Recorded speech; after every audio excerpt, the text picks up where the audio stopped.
नमस्कार दोस्तों, आप कहानी सुन रहे हैं गुरु की खुशबू। एक प्रेरक प्रसंग। निजामुद्दीन औलिया एक महान मुस्लिम संत हुए हैं। एक बार एक गरीब आदमी जिसकी बेटी विवाह योग्य थी, संत औलिया के पास इस उद्देश्य से आया कि कुछ सहायता मिल जाएगी, क्योंकि संत बड़े दयालु होते हैं। संत से जब गरीब आदमी ने निवेदन किया तो संत ने कहा, भाई मैं तो फकीर हूँ, मेरे पास तो कुछ धन है नहीं। ऐसा कर, ये मेरी 2 जूतियाँ हैं, इनको ले जाओ। वह आदमी जूतियाँ लेकर चल दिया और सोचने लगा कि चलो जूतियाँ बेचकर 2 वक्त की रोटियों का इंतजाम हो गया। उधर अकबर के नवरत्नों में से एक अमीर खुसरो को तीव्र वैराग्य हुआ, अपने जीवन भर की कमाई को एक ऊंट पर लादकर यह सोचकर चल दिया कि यह समस्त धन अपने गुरु निजामुद्दीन औलिया के चरणों में समर्पित कर दूंगा और शेष जीवन गुरु की सेवा करूंगा। कृष्ण किरण की कहानी चैनल पर आपका स्वागत है। कहानी बहुत ही रोचक है। कहानी सुनने से पहले आप चैनल को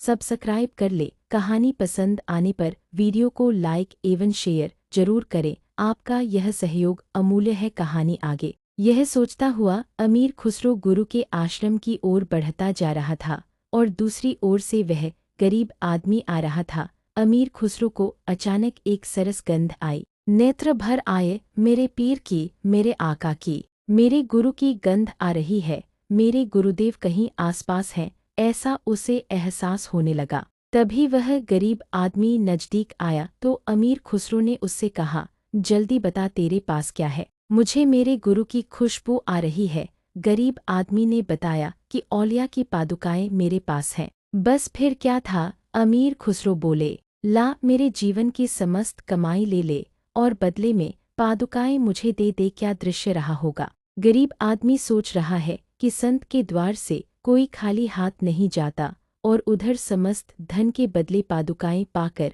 अपने को मालामाल समझ रहा है। कहा भी गया है कि समर्थ गुरु और समर्पित शिष्य की लीला अपरंपार है। जय गुरुदेव। कहानी समाप्त हुई। आपको कहानी कैसी लगी कमेंट बॉक्स में लिखकर जरूर बताएं। धन्यवाद। नमस्कार दोस्तों, आप कहानी सुन रहे हैं दयालु लकड़हारा। बहुत समय पहले किशनपुर गांव में रामू नाम का एक गरीब लकड़हारा रहता था। वह दूसराहे की मदद के लिए हमेशा तैयार रहता। जीवाहन के प्रति उसके मन में बहुत दया थी। एक दिन वह जंगल से लकड़ी इकट्ठी करने के बाद थक गया थाहेड़ी देर सुस्ताने के लिए एक पेड़ के नीचे बैठ गया। तभी उसे सामने के पेड़ से पक्षियों के बच्चा हेन के जाहिर से चिंची करने की आवाज सुनाई दी। उसने सामने देखा, ताहे डर गया। एक सांप घाहेसले में बैठे चिड़िया के बच्चा हेन की तरफ बढ़ रहा था। बच्चे उसी के डर से चिल्ला रहे थे। रामू उन्हें बचाने के लिए पेड़ पर चढ़ने सांप लकड़हारे के डर से नीचे उतरने लगा।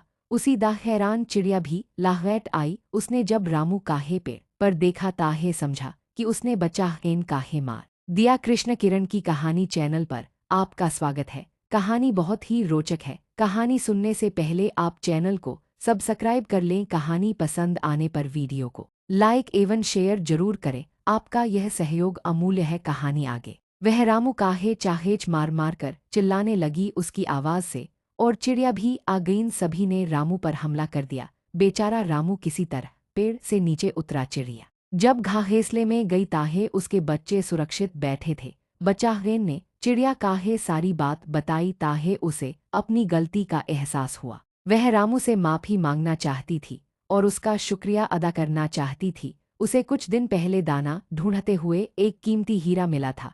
उसने हीरे काहे अपने घाहेसले में लाकर रख लिया था। चिड़िया ने वह हीरा रामू के आगे डाल दिया और एक डाली पर बैठकर अपनी भाषा में धन्यवाद करने लगी। रामू ने हीरा उठा लिया और चिड़िया की तरफ हाथ उठाकर उसका धन्यवाद किया और वहां से चल दिया। तभी कई चिड़िया आईं और उसके ऊपर उड़कर साथ चलने लगी। माना है वे उसका आभार करते हुए विदा करने आई हैं। किसी भी जीव पर किए गए उपकार का फल सदैव ही सकारात्मक नतीजे के रूप में वापस मिलता है। कहानी समाप्त हुई। आपको यह कहानी कैसी लगी कमेंट बॉक्स में लिखकर जरूर बताएं। धन्यवाद।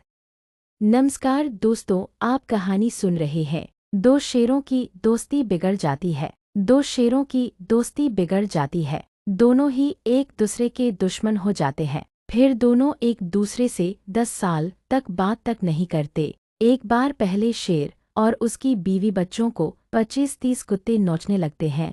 तभी दूसरा शेर आता है और उन कुत्तों को केले के छिलके की तरह फाड़ के भाग देता है।